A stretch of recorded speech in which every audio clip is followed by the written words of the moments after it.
கஷ்டப்பட்டு இந்த அளவுக்கு ஒரு சாதனை பண்ணியிருக்கிறாங்க. பெண்ணாக இருந்து சாதனை பண்ணது வந்து ரொம்ப கஷ்டம்.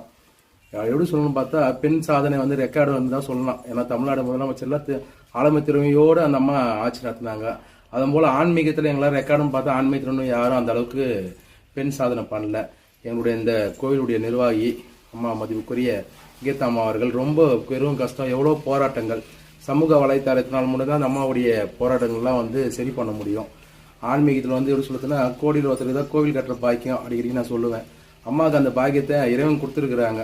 அந்த வாய்ப்பு வந்து அனைவரும் பயன்படுத்த வேண்டும். இந்த ஒரு மனிதருக்கு சில கட்டணம் வந்து எவ்வளோ பேர் நல்ல விதமாகவும் பேசுகிறாங்க, தீயான வார்த்தைகள் பேசலாம் நிறுத்த வேண்டும். ஏன்னா நம்மளால பெத்த அப்பா அம்மாவுக்கு சில கட்டமுள்ள ஒரு சமாதி கட்டமுள்ள சுடுகாடுக்கு போக முடியல. யாரும் பெத்த அப்பா அம்மாவுக்கு சுடுகாடு போட முடியல. வீடு வரதான் விரவு, காடு வரதான் பிள்ளை, கடைசி வரை யாரும் இல்லைன்ற மாதிரி அவங்க 3 வயக்கு ஒரு இடத்துல நிற்கிறாங்க. மனைவியாக இருந்தால் கூட நீ சாகும் போது அவங்க மூஞ்சி கூட யாரும் பார்க்க